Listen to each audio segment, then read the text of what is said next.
ఉప ముఖ్యమంత్రి పవన్ కళ్యాణ్ అసహ్యంగా మాట్లాడితే దాడులు జరుగుతాయని వ్యాఖ్యానించడం రాజకీయ వర్గాల్లో చర్చనీయాంశంగా మారింది. అయితే అదే ప్రమాణం ఆయనకు ముఖ్యమంత్రి చంద్రబాబు నాయుడుకు వర్తించదా అని ప్రతిపక్షాలు ప్రశ్నిస్తున్నాయి.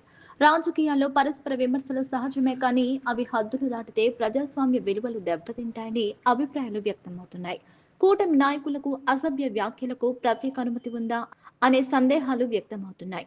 ఎన్ని తప్పుడు కేసులు పెట్టినా వెనక్కి తగ్గేది లేదని ప్రతిపక్ష నేతలు స్పష్టం చేస్తున్నారు. ఈ వ్యవహారం రాష్ట్ర రాజకీయాల్లో మరింత ఉద్రిక్తతకు దారితీసే అవకాశం ఉంది.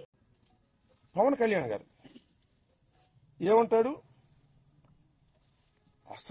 అసహ్యంగా మాట్లాడినందుకే ఈ రాష్ట్రంలో దాడులు జరుగుతున్నాయంట. చిన్న కామెంట్ చేశాడు. ఉప ముఖ్యమంత్రి గారు అసహ్యంగా మాట్లాడినందుకు దాడులు జరుగుతున్నాయి. అసహ్యంగా మాట్లాడితే దాడులు జరుగుతాయా? నాకు తెలియక అడుగుతున్నా. పవన్ కళ్యాణ్ గారు అసహ్యంగా మాట్లాడితే దాడులు జరుగుతాయా? కేసులు పెట్టరా? నేను అడుగుతా ఉన్నా. గౌరవనీయులైనటువంటి ఉప ముఖ్యమంత్రి గారిని, జనసేన అధిపతి పవన్ కళ్యాణ్ గారిని నేను సూటిగా అడుగుతా ఉన్నా. మీరు అసహ్యంగా ఎప్పుడు మాట్లాడలేదా? గుర్తు చేసుకోండి. గుర్తు చేయకపోతే నేను చెప్తా వినండి. ఏమన్నారు మీరు? ఏమన్నారు గుర్తుందా? ఇప్పుడు వింటున్నారా మీరు? వినకపోతే యూట్యూబ్ ఆన్ చేసుకుని నేను మాట్లాడే మాటలు వినండి. వైసీపీ ఎమ్మెల్యే నా కొడకల్లారా, చెప్పు పైకి తీశావు.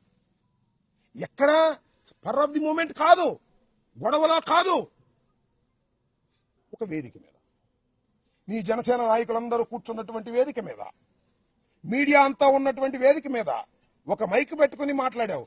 నేను అలా కాదు.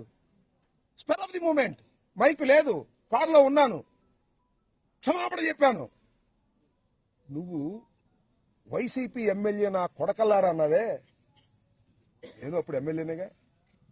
నా కొడక అంటే అర్థం ఏంటో తెలుసా నీకు పవన్ కళ్యాణ్ గారు?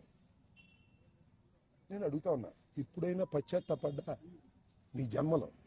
ఇప్పుడైనా పశ్చాత్తాపడ్డావా? నేను పడ్డానయ్యా. ఎమ్మటే వితిన్ అవర్స్ లో పడ్డా. నా మీద దాడి చేయడం కరెక్ట్ అంటావు నువ్వు. నువ్వు ఎప్పుడైనా పశ్చాత్తాపడ్డావా? పోనీ ఇప్పటికైనా పశ్చాత్తాపడుతున్నావా? నీకైతే లైసెన్స్ ఉంది, ఎవరైనా తిట్టొచ్చు. మేము స్పర్ ఆఫ్ ది మూమెంట్ లో తిడితే దాడులు చేసుకోవడానికి లైసెన్స్ ఇస్తావు. ఏంటిది? నాకు అర్థం కాల. రాంబాబుని కొట్టినా, తిట్టినా, దౌర్జన్యం చేసినా ఎవరికి కోపం రాకూడదు. పవన్ కళ్యాణ్ గారు చెప్తున్నాడు, నాగేంద్ర బాబు గారు చెప్తున్నారు, మీరు ఎవరికి కోపం రావద్దండి. ఎన్నాళ్ళు తాగుతారయ్యా చంద్రబాబు నాయుడు మోచేతి నీళ్ళు? ఎన్నాళ్ళు తాగుతారు చెప్పండి? నీకు మంత్రి స్థానం ఎగ్గొట్టినా కూడా నువ్వేం మాట్లాడవు. ఏమిటి అన్యాయం అని అడుగుతా ఉన్నా. ప్రతి కుక్కకి ఒక రోజు వస్తుంది. This the saying. ఈ రాంబాబు అనే కుక్కకి కూడా ఒక రోజు వస్తుంది. ఈ కులం లేని కుక్కకి కూడా ఒక కులం ఉంది. లోకేష్ నాయకత్వంలో, చంద్రబాబు నాయకత్వంలో, పోలీసుల సహకారంతో చంపైనా చంపేస్తారు. ఎందుకంటే పోలీసుల సహకారంతో మనుషుల్ని హత్య చేసేటటువంటి అలవాటు ఉంది చంద్రబాబు నీకు. అలవాటే మీ అబ్బాయికి వచ్చింది. చూస్తా అది కూడా.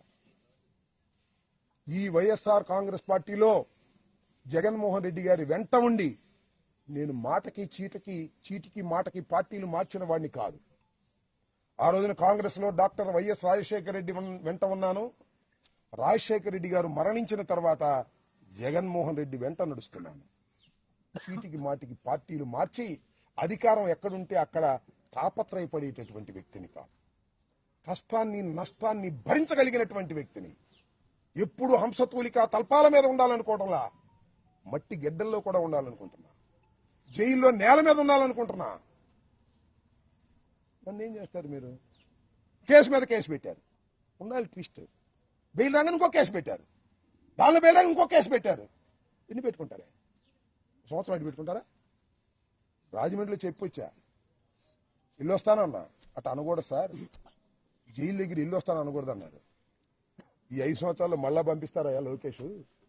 నేను సిద్ధంగా ఉన్నాను రావడానికి అని కూడా చెప్పాను. I don't care. తగ్గనే తగ్గను. ఎన్ని కేసులు పెట్టుకున్నా తగ్గను. సావనైనా చస్తాను గాని ఎంబటి రాంబాబు తగ్గే ప్రశ్నే రాదు. చంపితే చస్తా, బ్రతికుంటే సాధిస్తా, చంపేస్తే సమాధి సాధిస్తా. చంద్రబాబు గుర్తుపెట్టుకో. భయపడే ప్రశ్న ఉద్భవించదని కూడా ఈ సందర్భంగా నేను చెప్పదలుచుకున్నా. ఎంత దారుణమండి, ఎంత అన్యాయమండి. ఎన్టీ రామారావు గారు ప్రభుత్వం ఉన్నప్పుడు గజ్జల మల్లారెడ్డి గారిని ఒక ఆయన అడిగారంటే ఎలా ఉందండి ప్రభుత్వం అని. ఎన్టీ రామారావు గారి ప్రభుత్వం కమ్మగా ఉంది అన్నాడు. ఇది కూడా అంతే. చంద్రబాబు నాయుడు గారి ప్రభుత్వం కమ్మగా ఉంది. కమ్మంటే తెలుసుగా అన్నాడు ఆయనే. నేను అన్నగా మాటలు కాదు ఇది. సరే మొన్నేదో నేను అట్టాలేదు ఇది చెప్పాడు, కానీ అది కోట్ చేస్తున్నాను. చంద్రబాబు నాయుడు గారి కమ్మని ప్రభుత్వానికి పవన్ కళ్యాణ్ గారు కాపు కాస్తున్నాడు. ఎన్నాళ్ళు కాస్తావే కాపు?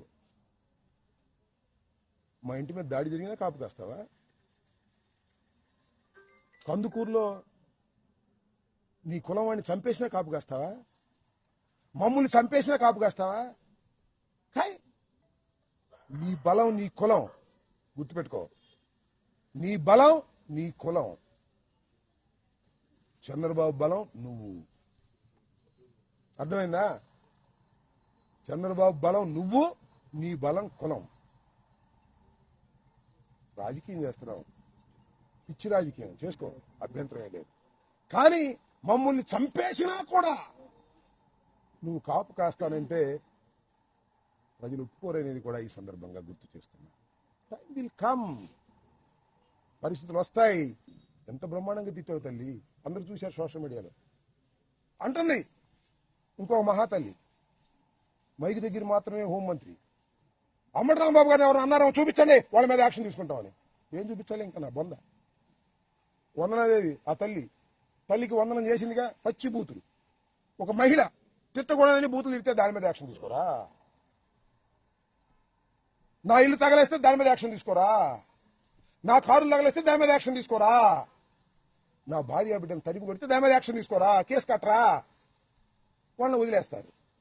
నేను పొరపాటుని అని క్షమాపణ చెబితే నన్ను అరెస్ట్ చేసి లోపల పెడతారు. ఎక్కడుంది ప్రజాస్వామ్యం? కలకాలం ఇలాగే ఉంటుందా?